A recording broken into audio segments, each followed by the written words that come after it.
Hello कैम्फियंस, कैसे हैं आप सभी लोग? जी हाँ, तो उम्मीद करता हूँ कि आप सभी लोग बहुत अच्छे होंगे, है ना? और आज जैसा कि मैंने कहा था कि वेक्टर के कुछ और सवाल हम लोग करेंगे। वेक्टर के कुछ ऐसे क्वेश्चन्स आज हमें करने हैं जिसमें थोड़ा-सा अलग अप्रोच होती है। ज़्यादा अलग तो हम नहीं कहेंगे कि बहुत ज़्यादा अप्रोच होगी। जो कॉन्सेप्ट मैंने आपको बताए थे, वही कॉन्सेप्ट इसमें अप्लाई होने हैं। तो देखते हुए चलिएगा कि मैं क्या-क्या प्रोसेस जो है करने वाला हूँ। तो शुरू करते हैं।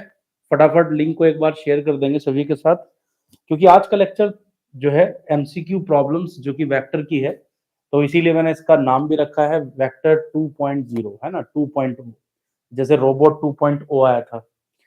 चलिए तो शुरू करेंगे हम लोग जो है आज के पहले सवाल के साथ, तब तक आप हमारे साथ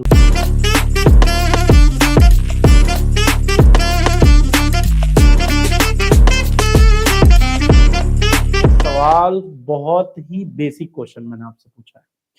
क्या सवाल पूछा है? देखिए, कह रहा है कि an insect start flying from one corner of a cubical room and reaches at diagonally opposite corner, the magnitude of displacement of the insect is 40√3 feet, the volume of the cube is. ये सवाल आपसे पूछा गया है, तो जल्दी से pen paper ले लीजिए और सवाल को सॉल्व करना स्टार्ट कर दीजिए।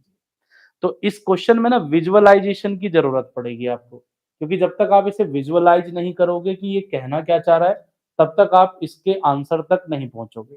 तो मैं थोड़ा-सा आपकी हेल्प कर देता हूँ, मदद कर देता हूँ मैं। ये 3 पेन ले लिए मैंने इसी वजह से कि थोड़ा-सा मैं आपको 3 डायमेंशनली चीज़ों को समझा सकूँ, 3 डायमेंशनली चीज़ों को कनेक्ट कर सकूँ। देखिए, बोला क्या गया है कि एक क्यूबिकल रूम है, तो एक क्यूब बना लेते हैं सबसे पहले तो हम लोग, है ना? तो सबसे पहले हम लोग एक क्यूब ड्रॉ कर लेते हैं। तो एक क्यूबिकल रूम है, तो एक क्यूब बना दिया मैंने, ठीक है? अब विजुअलाइज़ करना सभी लोग वही हैं, क्योंकि जब तक आप इसको सोचोगे नहीं, तब तक आप इस क्वेश्चन को कर नहीं पाओगे। तो ये क्यूब बना दिया हमने, इस तरह से एक क्यूबिकल रूम बना दिया। अब आपसे क्वेश्चन में बोला गया है कि एक कीड़ा है, ठीक है? एक इंसेक्ट है, वो एक कॉर्नर से उड़ता है और रूम के दूसरे कॉर्नर तक पहुंच जाता है। मतलब वो जो कीड़ा है, वो जो कीड़े भैया हैं, ठीक है? वो कीड़े भैया यहाँ से उड़ते हैं और यहाँ से उड़कर यहाँ पहुंच जाते हैं, ठीक है? नाम डाल देते हैं इसका कुछ। मान लो इसका नाम हमने ए रख दिया और इसका नाम हमने बी रख दिया। ये आ गया। अब ध्यान से सुनिए, कीड़ा यहाँ से चल के यहाँ पहुंचा। तो आपको ये पता होना चाहिए कि डायगोनल जो होता है क्यूब का, वो क्या होता है? क्यूब का डायगोनल। देखो, क्यूब का डायगोनल निकालना बड़ा सिंपल है, मैं आपको पहले बता रहा हूँ, लेकिन कॉम्पिटिटिव एग्जाम के हिसाब से आपको इसको याद रखना होगा। देखिए, ध्यान से समझिए। अगर आप इस क्यूब के डायगोनल की बात करेंगे, तो सबसे पहले आप देखिए कि ये साइड आपकी ए है और ये साइड आपकी ए है और ये साइड भी आपकी ए है। तो देखिए, सबसे पहले क्या होगा कि आप बेस देखिए, इसका बेस देखिए, ये बेस हो गया आपका, ये ए हुआ, ये ए हुआ, ठीक है? यहां पर ये आपका ये वाला जो मार्कर है मेरा, ये देखिए, ये मार्कर इस यहां से चलेगा और इसके टॉप पर पहुंचेगा। तो सबसे पहले तो आपको ये वाली चीज चाहिए, ये वाली चीज। तो ये ए है, ये ए है, तो ये कितना हो गया? a√2। और ये कितना हुआ आपका ए। तो अब डिस्प्लेसमेंट क्या होगा? ध्यान से समझिए, a√2 और ये ए, ठीक है? तो इसमें पाइथागोरस लगा दीजिए। तो जो डायगोनल का स्क्वायर होगा वो कितना होगा? वो होगा a√2 का स्क्वायर और प्लस क्या होगा? a का स्क्वायर करना है, याद रखना इसको, एग्जाम के लिए याद है। तो ये कितना हो जाएगा? ये हो जाएगा 2a² प्लस a स्क्वायर, यानी कि क्यूब का डायगोनल स्क्वायर कितना होता है? 3a² होता है। यानी कि क्यूब का डायगोनल कितना होता है? √3 टाइम्स ऑफ a होता है। मेरी रिक्वेस्ट आपसे है कि यहीं से आप एग्जाम में क्वेश्चन स्टार्ट करेंगे। ये डायरेक्ट याद होना चाहिए कि क्या होता है डायगोनल? √3 टाइम्स ऑफ ए। अब आपका सवाल का आंसर मिल जाएगा। आपको बोला है कि, कह रहा है कि भाई जो डिस्प्लेसमेंट है ना उसका, वो कितना है? 40√3 है। डिस्प्लेसमेंट कितना है? 40√3। तो इसका मतलब 40√3 किसके इक्वल है? ये √3 ऑफ ए के इक्वल है। ए से √3 से √3 गया, a इज इक्वल टू कितना बचा? 40। लेकिन बच्चा ये आंसर नहीं है, पूछा है कि क्यूब का वॉल्यूम बताइए कितना होगा। तो क्यूब का वॉल्यूम कितना होता है प्यारे बच्चों? क्यूब का वॉल्यूम होता है a का क्यूब। तो 40 का क्यूब कर दीजिए, 4 चको 16 चको 64 और 3 जीरो लगा दीजिए। यूनिट किसमें दी थी? फीट में, तो ये फीट का क्यूब हो जाएगा। तो आंसर आपको मिल चुका है। तो जल्दी से मुझे बता दीजिए क्या आंसर आपको मिला? आपको मिला 64,000 का 64,000 फीट क्यूब। ठीक है, बहुत बढ़िया बहुत बढ़िया। चलिए अब आगे चलते हैं। ये क्वेश्चन बड़ा सिंपल था। अगला क्वेश्चन देखिए, ये भी सिंपल है, इसको भी आप आराम से बना सकते हैं। अब क्वेश्चन में देखिए क्या बोला है। क्वेश्चन में बोला है two forces of magnitude 3 newton and 4 Newton. दो फोर्स आपको दिए गए हैं और उनकी वैल्यूज कितनी कितनी दे रखी है, 3 newton and 4 newton are acted on a body, किसी बॉडी पर काम कर रहे हैं। ठीक है, the ratio of the magnitude of minimum and maximum resultant. तो देखो याद करो, मैंने आपको बताया था कि मिनिमम और मैक्सिमम रिजल्टेंट क्या होता है। देखो अगर आप बात करेंगे मिनिमम रेजिस्टेंस की, तो रेजिस्टेंस सॉरी मिनिमम रिजल्टेंट की, तो मिनिमम रिजल्टेंट क्या होता है, दोनों का डिफरेंस। तो 4 और 3 का डिफरेंस क्या हो गया, 1। और मैक्सिमम कितना होता है, दोनों का सम। ये मैंने आपको पॉइंट्स याद करवाया था। तो 4 और 3 कितना हो गया, 7। आपसे पूछा है कि मिनिमम और मैक्सिमम का रेशियो बता दीजिए। So F minimum upon F maximum, इसका रेशियो पूछा गया है। तो ये आ जाएगा आपका 1/7। तो जल्दी से बताइए आंसर क्या मिल गया। आंसर मिल गया आपको 1/7। आई होप कि आप समझ पा रहे होंगे भाई कैसे करना है। बहुत सिंपल सी बात है। ठीक है, 1/7 आंसर कैसे आया। ठीक, बहुत बढ़िया। तो जल्दी से जुड़ते हुए चले जाएंगे हमारे साथ। अब पहुंचते हैं अगले सवाल की तरफ। अगला सवाल ये है, जल्दी से बताइए आंसर क्या आएगा फटाफट। कह रहा है कि भाई mod A plus B upon mod A minus B is equal to 1। तो कह रहा है कि angle between A and B, तो ए और बी के बीच का एंगल बताइए। ये कंडीशन आपको क्वेश्चन में गिवन है। ये कंडीशन आपको दे रखी है क्वेश्चन में। कैसे करना है, तो भाई इसके लिए भी मैंने आपको तरीका बताया हुआ, देखो ध्यान से समझो। इसका मतलब हुआ कि मॉड ए प्लस बी का मॉड किसके इक्वल है, ए माइनस बी के इक्वल है। अच्छा, स्क्वायर यहीं पर कर दो इन दोनों का, दोनों साइड पे स्क्वायर कर सकते हैं। ए प्लस बी मॉड का स्क्वायर किसके इक्वल आएगा, A square plus B square. बोलो जल्दी से, 2ab cos थीटा। और ए माइनस बी का मॉड का स्क्वायर किसके इक्वल आएगा, A square plus B square minus 2ab cos theta. तो प्यारे बच्चों ध्यान ध्यान से देखो, ए स्क्वायर से ए स्क्वायर गया, बी स्क्वायर से बी स्क्वायर गया, तो ये हो जाएगा 4ab cos theta is equal to 0, यानी कि cos theta is equal to 0, यानी कि थीटा कितना हुआ आपका, थीटा हुआ आपका 90 डिग्री। तो ये लीजिए आपका आंसर आ गया है कि सी की वैल्यू क्या होगी, सॉरी सी नहीं, ऑप्शन सी जो होगा 90 डिग्री, वो इस क्वेश्चन का आंसर होगा। ठीक है, तो बड़ा सिंपल था। डायरेक्ट जो आपको रिजल्ट मैंने बताए वो सारे रिजल्ट आपको याद रखने हैं। तो इस तरह के छोटे छोटे क्वेश्चन आप आराम से सॉल्व कर सकते हैं। चलेंगे अगले क्वेश्चन पर। क्वेश्चन में दम है, ध्यान से पढ़ो क्वेश्चन को क्या बोला है। क्वेश्चन में बोला है कि if a rigid body is rotating about an axis passing through a point 2i minus J minus के, ठीक है, यहां से कोई एक्सिस पास होती है and parallel to i minus 2j minus 2 के, ठीक है, with an angular velocity 3 radian per second, then find the velocity of the point of the rigid body whose position vector is 2i plus 3j minus 4k। सवाल बड़ा प्यारा है। प्यारे बच्चों ध्यान से समझो, रोटेशन का क्वेश्चन है। हालांकि ये फॉर्मूला हो सकता है आपने पढ़ा हो या ना पढ़ा हो, ठीक है, आपको पता होना चाहिए v इज इक्वल टू क्या होता है, r क्रॉस ओमेगा। ये फॉर्मूला इसमें यूज करना है हम लोगों को। एंगुलर वेलोसिटी को पहले समझ लेते हैं। एंगुलर वेलोसिटी का मतलब होता है जब कोई पार्टिकल रोटेट करे, ठीक है, तो वो कितना एंगल पर सेकंड बना रहा है, उस चीज को हम क्या कहते हैं, एंगुलर वेलोसिटी। अब क्वेश्चन में ये बोला है कि एक रिजिड बॉडी है, ये एक रिजिड बॉडी हमने ले ली। अब रिजिड बॉडी किसी एक्सिस के अबाउट रोटेट कर रही है। मान लो ये वो एक्सिस है, इसके अबाउट रोटेट कर रही है, एक्सिस ऑफ रोटेशन हो गया आपका। ठीक है, ये कहां से पास होता है, ये वाला पॉइंट दिया हुआ है आपको, कहां से पास होती है, 2i माइनस जे माइनस के। तो इसके कोऑर्डिनेट लिख लेते हैं यहां पर, कोऑर्डिनेट होंगे 2 कॉमा माइनस 1 माइनस 1। कैसे करना है, ये देखो 2 कॉमा माइनस 1 माइनस 1। और ये जो आपका एक्सिस है वो पैरेलल है किसके, i minus two J minus two के। अब हमें नहीं पता, मान लो भाई ये वाला वेक्टर हमने ले लिया, ये वेक्टर क्या था, i माइनस का टू जे, ठीक है, माइनस का टू के।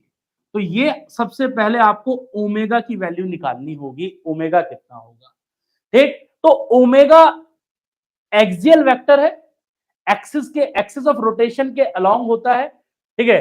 तो सबसे पहले देखिए ओमेगा की, ओमेगा पैरेलल है किसके, यानी कि omega is parallel, is parallel, omega is parallel किसके पैरेलल है, आई माइनस टू जे माइनस टू के, ठीक है। इसको अलग स्लाइड में ले लेते हैं।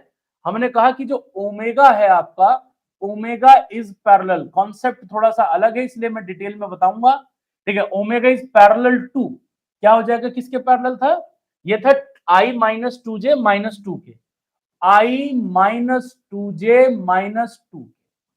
अब ओमेगा वेक्टर क्या होगा, ध्यान से समझना, ओमेगा वेक्टर क्या होगा, ओमेगा की वैल्यू कितनी है, क्वेश्चन में दे रखी है, ओमेगा की वैल्यू है 3 रेडियन पर सेकंड। तो यानी कि वैल्यू हो गई इसकी कितनी, ओमेगा की वैल्यू आपकी 3 हो गई, यहां देखिए 3, और ओमेगा पैरेलल है इसके, तो ओमेगा जिसके पैरेलल होगा उसका यूनिट वेक्टर यहां लिखना है। तो ओमेगा किसके पैरेलल है, आई माइनस टू जे माइनस टू के, इसका यूनिट वेक्टर क्या होगा, इसका यूनिट वेक्टर इसके मॉड से डिवाइड कर देंगे, 1 प्लस 4 प्लस 4। तो यानी कि ओमेगा की वैल्यू आ गई आपके पास कितनी, 3, और नीचे 4 और 4 8 और 1 9, 9 का हो गया 3, ये बचा कितना, आई माइनस टू जे माइनस टू के। तो प्यारे बच्चों ओमेगा लिखना आना चाहिए, ओमेगा कितना हुआ, आई माइनस टू जे माइनस का टू के। अच्छा, कॉन्सेप्ट में अगर प्रॉब्लम है तो मैं आपको एक थोड़ी छोटी सी बात बताता हूं। अगर मैं ये कहूं आपसे कि वेलोसिटी, अगर मैं कहूं कि वेलोसिटी की वैल्यू 2 मीटर पर सेकंड है, is parallel, is parallel to, is parallel to B vector, तो बेटा क्या होगा, वेलोसिटी वेक्टर क्या होगा, इसकी वैल्यू और जिसके पैरेलल है उसका यूनिट वेक्टर, याद करें जल्दी से, ठीक है। उसकी वैल्यू और इनटू करना है किससे, जिसके वो पैरेलल है उसके यूनिट वेक्टर से। तो ओमेगा किसके पैरेलल था, ओमेगा इसके पैरेलल था, तो पहले ओमेगा वेक्टर लिखना आना चाहिए। तो ओमेगा की वैल्यू कितनी है, 3, ठीक है, और इसके पैरेलल था तो इसका यूनिट वेक्टर ये आ गया। भाई इतनी बात समझ में आ गई, बिल्कुल आ गई सर। सर अब एक बात बताओ, आपसे वेलोसिटी किसकी पूछी है, वेलोसिटी पूछी है एक ऐसे, ऐसे पॉइंट की जिसका कोऑर्डिनेट कितना है, 2i plus 3j minus 4k, यानी कि 2,3 माइनस का 4, ठीक है। अब हमें चाहिए ये वाला वेक्टर क्या होगा बेटे, आर वेक्टर होगा, ये वाला वेक्टर क्या होगा आपका, आर वेक्टर होगा। तो आर वेक्टर कैसे लिखेंगे, याद रखिए फाइनल माइनस इनिशियल, तो दो में से दो गया, 0i, ये 3 है, ये माइनस 1 है, तो 3 माइनस 1 करना है, 3 माइनस माइनस 1 कितना हो जाएगा, 4 हो जाएगा, ये तो सर प्लस का 4j हो गया, ठीक है, ये क्योंकि माइनस 1 था, ये देखो माइनस 1, ठीक है, ये था 2i माइनस जे माइनस के, तो इसके कोऑर्डिनेट थे 2 माइनस 1 माइनस 1, ठीक है। सर अब क्या करना है, माइनस का 4 और माइनस का 1, सर माइनस का 4 माइनस 1, मैं आपको करके दिखाता हूं, आप शायद कंफ्यूज हो रहे हो, देखो कंफ्यूज मत होना, आप लिखो इसे 2 माइनस 2, x2 माइनस x1, ठीक है, y2 माइनस y1, ठीक है, तो ये हो जाएगा 3 माइनस माइनस 1 j, ठीक है, फिर आएगा z2 माइनस z1, फिर कितना आएगा माइनस 4 माइनस, और ये कितना हो जाएगा माइनस का 1, ठीक है, और ये k लगा दो यहां पर, तो कितना हो गया प्यारे बच्चों, बच्चों ये तो 0 हो गया, बच्चों ये कितना हो गया 4j हो गया, और बच्चों यहां पर माइनस 4 आएगा और प्लस का 1 आएगा, तो बच्चों माइनस का 3 बचेगा आपका, कितना बचेगा, माइनस का 3। अब करना क्या है आपको, ये क्रॉस प्रोडक्ट करना है, किस किस का, आर का और ओमेगा का, ठीक है। आर आपके पास कितना है, 4i प्लस माइनस 3j, और ओमेगा कितना है, ओमेगा है आपका i minus 2j minus 2k, दोनों का क्रॉस कीजिए और बताइए आंसर कितना आएगा, कितना आंसर इस क्वेश्चन का आपको मिल रहा है, जल्दी से मुझे बताइए, ठीक है, ओमेगा और आर के लिए, ठीक है, 4j माइनस का 3k, एक मिनट, क्वेश्चन को एक बार वेरीफाई कर लेते हैं। ठीक है, मैंने कहीं मिस्टेक तो नहीं की। 2i minus 3j minus 4k, ठीक है, और वो था 2i माइनस जे माइनस का k। ठीक है, हम इसको माइनस कर रहे हैं, माइनस का 4 और वो था आपका कितना, माइनस का k। ठीक है, ठीक है, तो ये माइनस का 3 बचेगा। करो जल्दी से क्रॉस प्रोडक्ट। ठीक है, जल्दी से क्रॉस प्रोडक्ट कर दो यहां पर। सो v इज इक्वल टू क्या होगा, v इज इक्वल टू होगा r क्रॉस ओमेगा। सो r क्रॉस ओमेगा कैसे करेंगे, ठीक है भाई, सिंपल है, यहां पर लिखेंगे आई जे के।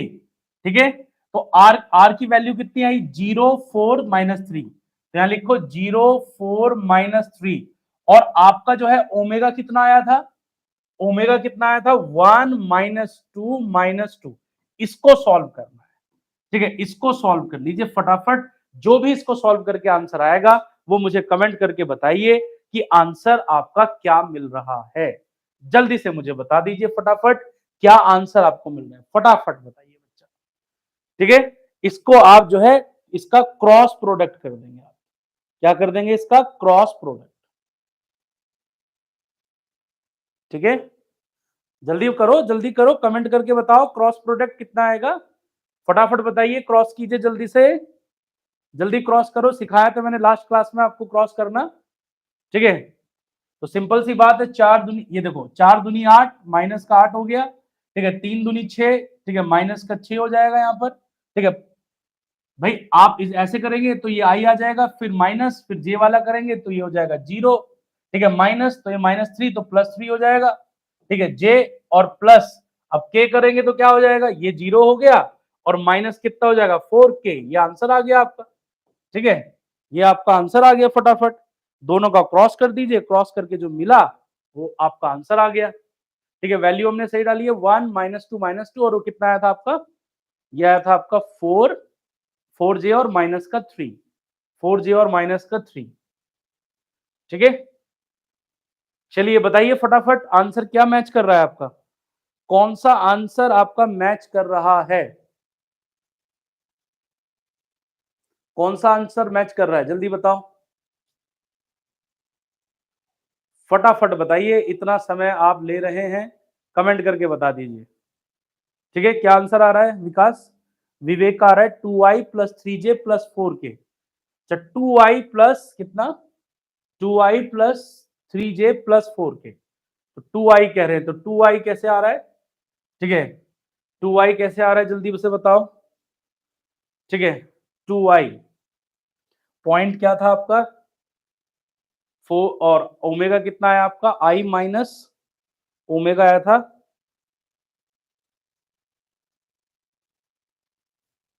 i - 2j माइनस का ये 2k।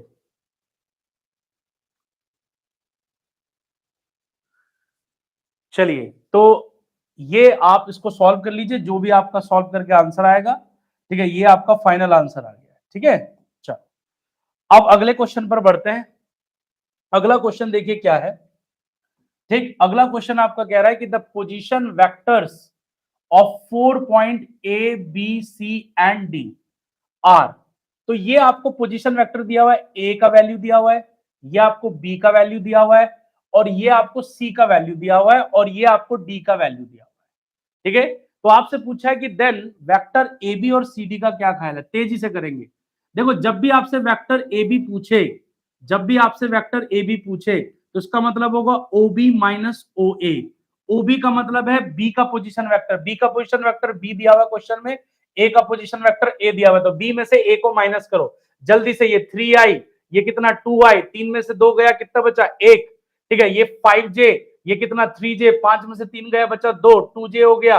ठीक है, जल्दी से करो 7k, ये कितना है 4k, माइनस करेंगे तो प्लस का कितना हो जाएगा आपका, ये 7 है, ये 4 है, कितना बचेगा 3k आ जाएगा। अब जल्दी से बताओ सीडी वेक्टर क्या होगा, CD vector, CD vector, CD vector होगा आपका O D minus O A, याद रखेंगे, final minus initial, OD minus OC, तो डी को सी में से माइनस करो, यानी कि ये हो जाएगा आपका डी वेक्टर माइनस का सी वेक्टर। ठीक है, डी वेक्टर क्या है, डी वेक्टर देखिए ये है 3, और ये कितना है आपका 1, 3 में से 1 गया, कितना बचा 2i। ठीक है, ये कितना है आपका 6, और ये कितना है 2, 6 में से 2 गया, बचा कितना 4, ठीक है। ये कितना है 9 और ये कितना है 3, 9 में से 3 गया, बचा 6। एक काम करो, 2 कॉमन ले लो यहां से, 2i प्लस 2j प्लस कितना आपका 3k। ये बताओ ब्रैकेट के अंदर क्या बना, तो CD वेक्टर क्या हो गया, ट्वाइस ऑफ AB वेक्टर हो गया। मैग्नीट्यूड डबल है लेकिन डायरेक्शन क्या है, सेम है। इसका मतलब दोनों क्या है, दोनों आपके जो है परपेंडिकुलर नहीं है, कोलिनियर है, यानी कि एक ही लाइन पर है। आप कह सकते हैं ये दोनों क्या है, पैरेलल है। आप कह सकते हैं कि दोनों क्या है, पैरेलल है। ठीक है, क्लियर हो गया। चलिए, ये बात आपको समझनी चाहिए, ये बात बड़ी इंपॉर्टेंट थी। आगे चलते हैं, ठीक है। अगला क्वेश्चन देखिए क्या कह रहा है। अगला क्वेश्चन कह रहा है कि a force F is equal to AI plus BJ plus CK is acted upon a body of mass M। तो एक बात बताओ, मुझे एक बात बताओ, ठीक है, एक बॉडी पर इतना फोर्स काम कर रहा है और बॉडी का मास कितना है, बॉडी का मास आपका M है। कह रहा है कि if the body start from the rest, rest से स्टार्ट कर रहा है, यानी कि इनिशियल पोजीशन क्या होगी, 0i प्लस 0j, ठीक है, सॉरी, रेस्ट से स्टार्ट कर रहा है तो इनिशियल वेलोसिटी क्या होगी, 0i plus 0j plus 0k हो जाएगी, ठीक है। And was at origin, origin पर है तो इनिशियल जो पोजीशन वेक्टर होगा r1 वो कितना होगा, 0i plus 0j plus 0k होगा। यहां तक पहुंच गए, बिल्कुल पहुंच गए। सर इतना फोर्स काम कर रहा है sir, sir F is equal to कितना दिया हुआ है, F इज इक्वल टू दिया हुआ है AI कैप प्लस कितना BJ कैप प्लस कितना CK कैप। सर न्यूटन ने क्या कहा था, सर एक्सेलरेशन वेक्टर क्या होगा, मास से डिवाइड कर दीजिए, A upon M I plus कितना B अपॉन एम जे और प्लस कितना C अपॉन एम के। तो जल्दी से मुझे बताइए, अब आपसे क्वेश्चन में क्या पूछा, it new coordinate after the time t। तो आपको पता है मोशन की सेकंड इक्वेशन क्या होती है, जल्दी बताओ, S vector is equal to U vector into T plus कितना हाफ ए टी स्क्वायर। ये लगा दीजिए फटाक से। तो एक्स, ये एस वेक्टर क्या होगा, R2 माइनस R1, ठीक है, यानी कि फाइनल माइनस इनिशियल। यू तो जीरो हो गया, ये जीरो हो गया, प्लस 1/2। ए की वैल्यू कितनी है, ये ए की वैल्यू है आपकी ए अपॉन एम आई प्लस कितना बी अपॉन एम जे, ठीक है, प्लस कितना प्लस सी अपॉन एम के, ठीक है, और इंटू क्या चल रहा है, टी का स्क्वायर। सर एक बात बताओ, R1 तो जीरो है सर, तो R2 कितना आएगा, तो ये आ जाएगा sir A T square upon 2mi, ठीक है, plus A B T square upon 2mj और लास्ट वाला क्या बचेगा sir, C T square upon 2mk। तो नए कोऑर्डिनेट क्या होंगे, नए कोऑर्डिनेट होंगे A T square by 2m plus B T square by 2m plus C T square by 2m। ठीक, तो इसमें लगानी थी आपको इक्वेशन ऑफ मोशन और आसानी से आपने इसमें इक्वेशन ऑफ मोशन अप्लाई कर दी, आंसर आपका यहीं पर खत्म हो गया। चलेंगे अगले क्वेश्चन की तरफ। अगला क्वेश्चन देखो क्या है। अगला क्वेश्चन कह रहा है कि the resultant of two vector p and q is capital R if the value, if the vector q is reversed, अगर q को रिवर्स कर दिया जाए, then the resultant become s, then choose the correct option. तो मेरे बच्चों देखो जरा ध्यान से, p और q, मान लो p ये था और q ये था, ये आपका p था, ये आपका p वेक्टर था और ये आपका q वेक्टर था। ड्राइंग दोबारा से करते हैं, ये आपका p वेक्टर था और सपोज ये आपका q वेक्टर था। p और q का रिजल्टेंट कितना आया, p और q का रिजल्टेंट कितना है, r वेक्टर है। तो अगर इन दोनों के बीच में थीटा एंगल है, तो मुझे जल्दी से मुझे बताओ, अगर इन दोनों के बीच में थीटा एंगल है तो r square is equal to होगा p square plus q square plus 2p cos theta plus 2pq cos theta. बचा के रखिए इसे। अब क्वेश्चन में बोला कि हमने q की डायरेक्शन को उल्टा कर दिया, तो ये p वेक्टर है, q की डायरेक्शन को उल्टा कर दिया यानी कि माइनस q हो गया, ठीक है। इसका रिजल्टेंट कितना आ रहा है, रिजल्टेंट इसका s क्या आ रहा है, s वेक्टर आ रहा है। तो मेरे प्यारे बच्चों अब मुझे एक बात बताओ कि अगर इसका रिजल्टेंट आपका s वेक्टर है, तो यानी कि ये s वेक्टर है क्या, s वेक्टर तो आपका p माइनस क्यू है और r वेक्टर क्या था, r वेक्टर आपका p प्लस क्यू था। तो अगर माइनस करोगे तो s वेक्टर कितना आएगा, जल्दी से बताओ, s का स्क्वायर माइनस के साथ मैंने याद करवा रखा है, ये a प्लस बी था, ये a माइनस बी, तो a माइनस बी का रिजल्ट क्या होगा फॉर्मूला, ये हो जाएगा P square plus Q square minus 2pq cos theta हो जाएगा।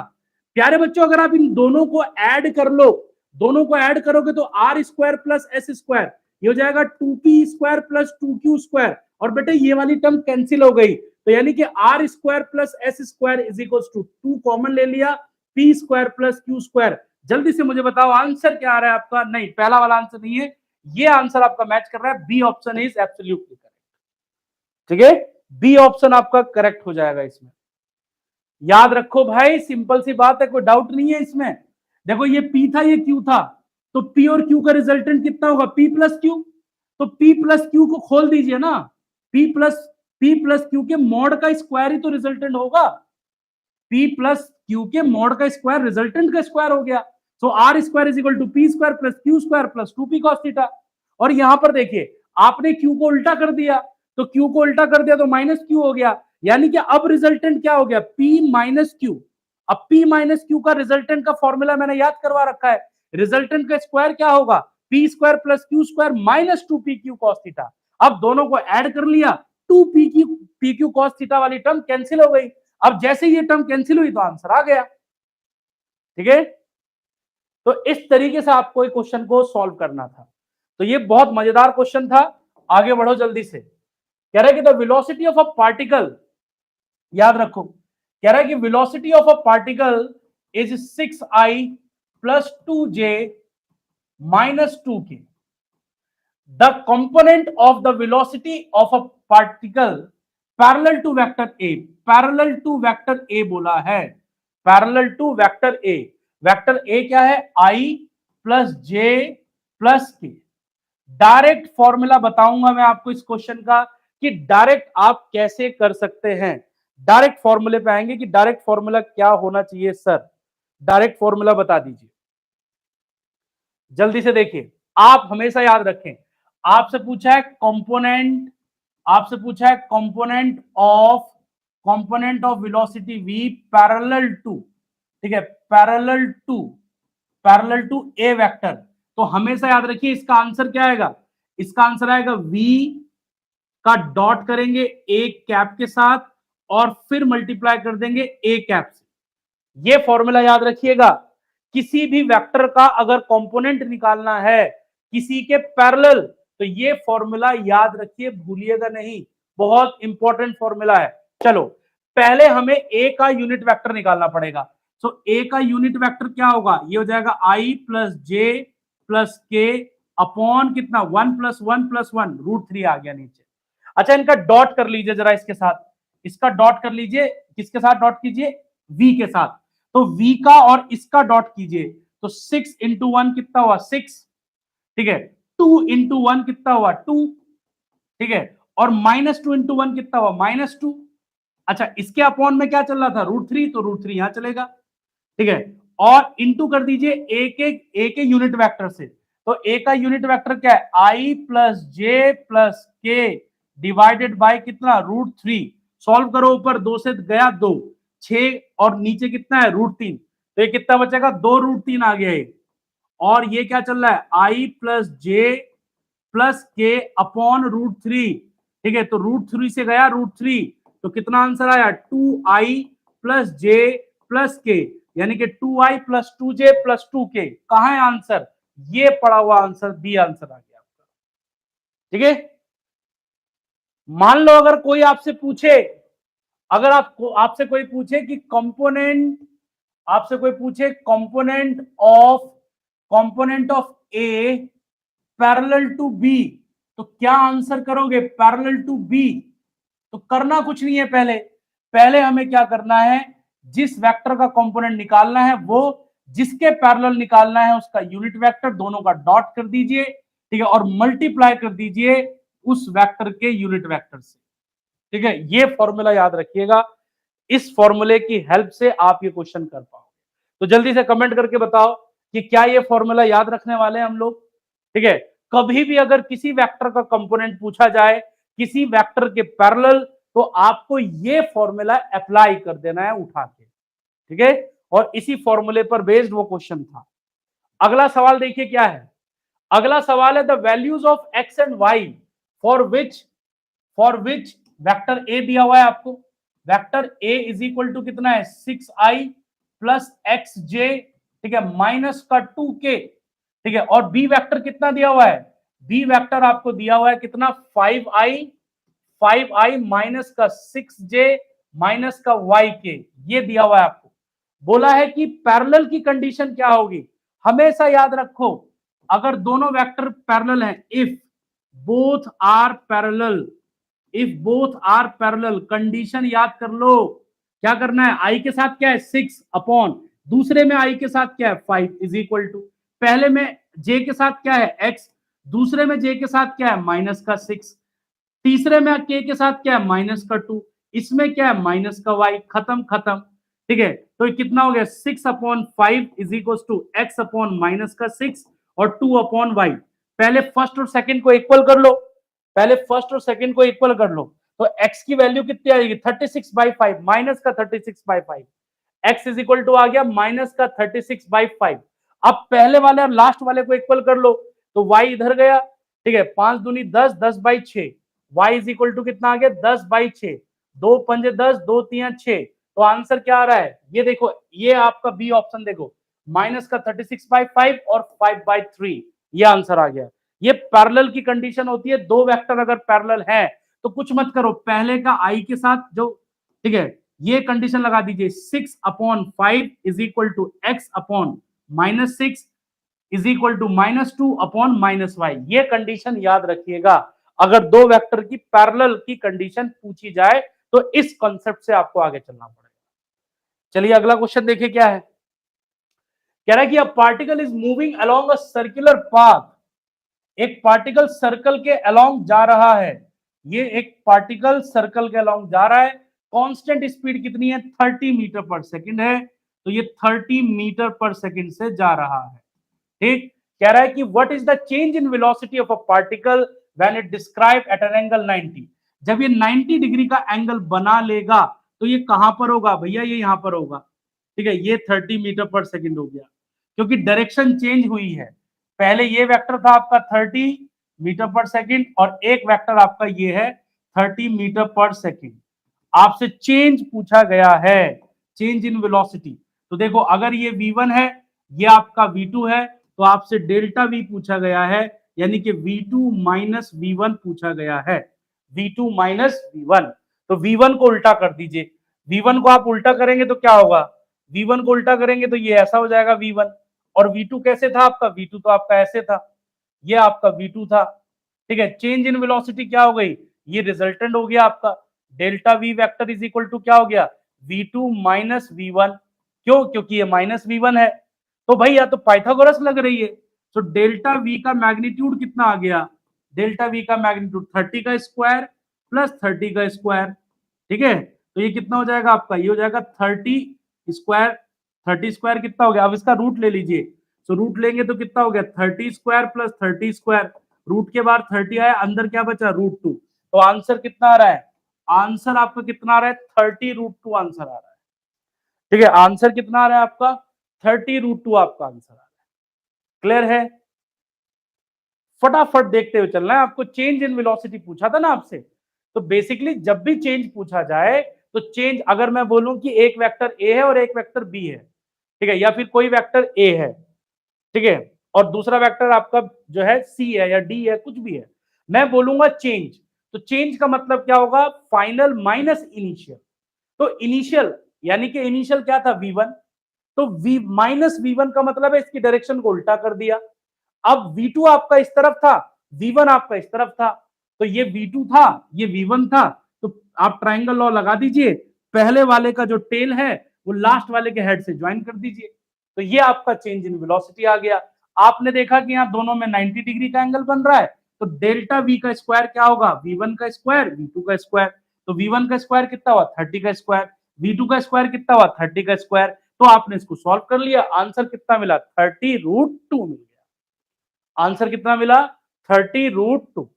अगला क्वेश्चन करो जल्दी से, कह रहा है कि एक वेक्टर p है, एक वेक्टर p है, p इज इक्वल टू क्या है p cos theta i cap, ठीक है, plus p sin theta j cap, आपसे बोला है कि बताइए ये किसके परपेंडिकुलर है, इनमें से किसके परपेंडिकुलर है। भाई जिसके साथ डॉट प्रोडक्ट करने पे जीरो आ जाए वो उसके साथ परपेंडिकुलर होगा।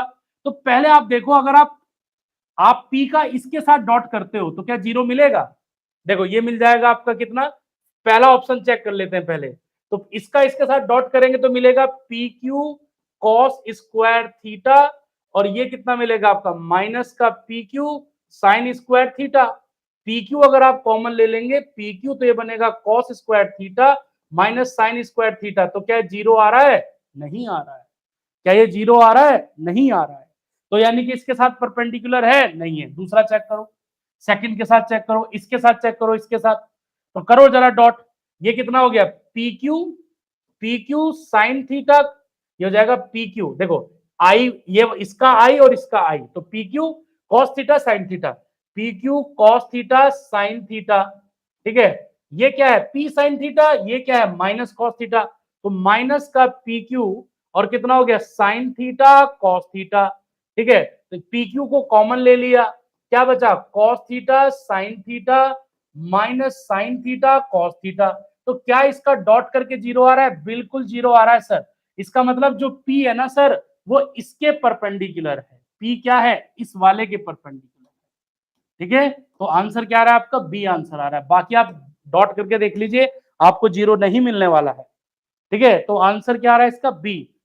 ठीक है, आंसर बी आ रहा है। विवेक सी नहीं आएगा। सी कैसे आएगा विवेक? सी देखो, सी में तो प्लस ही रहेगा ना, ये हो जाएगा कॉस स्क्वायर थीटा और ये हो जाएगा आपका साइन। यहाँ पर देखो ये क्यू है तो आप इसकी मल्टीप्लाई करेंगे तो P Q cos square theta और ये हो जाएगा P Q sine square theta. P Q common ले लेंगे, sine square theta plus cos square theta 1 हो जाएगा। आपको परपेंडिकुलर की कंडीशन निकालनी है। तो परपेंडिकुलर की कंडीशन क्या होती है? आपको देखना है कि किसके साथ पी का डॉट करने पर जीरो आए। ठीक है, उसको हम परपेंडिकुलर कहेंगे कि उसके साथ ये परपेंडिकुलर है। ठीक है, चलो अगले क्वेश्चन पर आओ जल्दी। अगला क्वेश्चन देखिए क्या कह रहा है। The resultant of two vector make angle 30 degree and 60 degree with them has magnitude 40 unit. The magnitude of the two vectors are. ठीक है, तो आपसे ये बोला गया है कि दो वेक्टर्स हैं, दो वेक्टर को ए और बी ले लेते हैं। ये वेक्टर हमने ए ले लिया और ये वेक्टर हमने बी ले लिया। ए और बी का जो रिजल्टेंट है वो कुछ भी हो सकता है, वो आर ले लिया हमने। ठीक, जो आर है वो पहले पहले के साथ 30 डिग्री का एंगल बनाता है, पहले के साथ 30 डिग्री का एंगल बनाता है, दूसरे के साथ 60 डिग्री का एंगल बनाता है। ठीक है, एंड हैज मैग्नीट्यूड 40 यूनिट। ठीक है, the resultant of two vector कितना है? Two vectors make an angle 30 degree and 60 degree with them and has a magnitude 40 unit. R की जो वैल्यू है वो कितनी है? 40 यूनिट है। प्यारे बच्चों एक बात तो बताओ, ए और बी के बीच में एंगल कितना हो गया? ए और बी के बीच में कितना एंगल है? ए और बी के बीच में तो 90 डिग्री का एंगल हुआ। तो अगर दो वेक्टर के बीच में 90 डिग्री का एंगल है तो रिजल्टेंट होगा ए स्क्वायर प्लस बी स्क्वायर। याद करवाया था मैंने आपको। अब आर कितना है? 40, तो 40 का square is equal to A square plus B square, यानी कि A square plus B square आएगा 1600। अब आप देख लीजिए, ऑप्शन को चेक कर लीजिए किसका स्क्वायर 1600 के इक्वल होगा। देखो 20 का स्क्वायर कितना हो जाएगा आपका? 400। 20 का स्क्वायर कितना होगा? 400। 400 कितना होगा? 800। ये आंसर नहीं है। ठीक है, 20 का स्क्वायर यहाँ 28 का स्क्वायर। ठीक है, क्या 400 के क्या 1600 आएगा? ठीक, नहीं। 20 और 60, 20 का स्क्वायर कितना हुआ? ये हुआ 400। 60 का कितना हुआ? 3600। इन दोनों का सम करोगे तो कितना है? तो 4000 के करीबन आएगा। ना ना ना, 1600 चाहिए। 20 का स्क्वायर, इस वाले 20 का स्क्वायर करो कितना आ जाएगा? 400। और 20√3 का स्क्वायर करेंगे तो यह आ जाएगा आपका 4 3 12, 1200 आ जाएगा। 1200 और 400 1600। तो सी ऑप्शन आपका करेक्ट। ठीक है, सी ऑप्शन आपका करेक्ट हो गया। भाई आपको दोनों का अलग अलग वैल्यू चाहिए था ना, अब दोनों की अलग अलग वैल्यू का स्क्वायर करने पर 1600 आना चाहिए, स्क्वायर का सम 1600 आना चाहिए। पहले ऑप्शन में देखा 400 और 400, 400 और 400 का सम तो 800 हो गया। ठीक है, 20 और 28 नहीं बनेगी बात। नीचे देखा 20 और 60, तो 20 का स्क्वायर 400 हो गया, 60 का कितना हो गया? 3600, 3600, 3600 और 400 कितना हो गया? ये हो गया आपका 4000। ठीक है,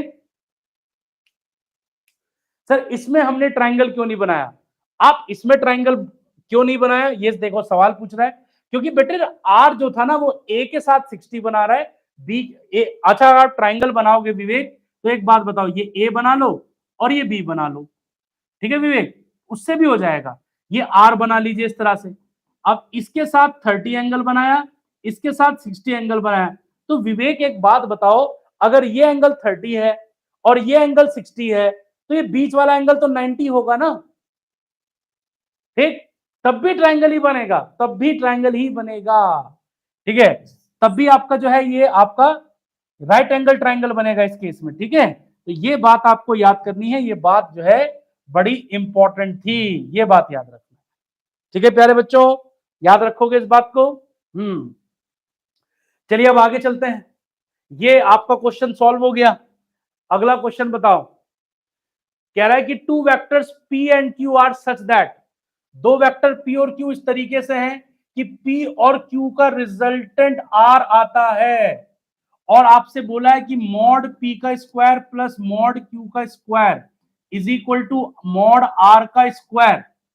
एक बात बताओ, यानी कि p square plus q square is equal to r square, ये कंडीशन कब होगी, जब p और q एक दूसरे के परपेंडिकुलर होंगे, जब पाइथागोरस कब लगेगा, पाइथागोरस लगेगा जब राइट एंगल ट्राइंगल बनेगा, और राइट एंगल ट्राइंगल बनने के लिए क्या चाहिए, दो वेक्टर एक दूसरे के परपेंडिकुलर होंगे, तभी तो रिजल्टेंट ये आया होगा, तो यानी कि जल्दी से बताओ आंसर क्या आ गया, ऐसे क्वेश्चन को धार से करो, p is parallel to q, नहीं, p इज एंटी पैरेलल, नहीं, p is perpendicular to q, ये आंसर आ गया आपका, p किसके परपेंडिकुलर है, q के परपेंडिकुलर है, ठीक है, आगे चलो, ये क्वेश्चन आप बनाइएगा फटाफट, ठीक है, तो ये हो गया एक एक ये क्वेश्चन हो गया, ठीक है, चलो ये क्वेश्चन को मैं आपको होमवर्क दे देता हूं, स्क्रीनशॉट ले लीजिए इसका, ठीक है, ये क्वेश्चन आपको होमवर्क है, ठीक है, इसको अपने आप बनाइएगा और वीडियो के कमेंट में मुझे इसका आंसर बताइएगा, क्या आंसर इसका आ रहा है, आप इसका स्क्रीनशॉट ले लीजिए और मुझे बताइए।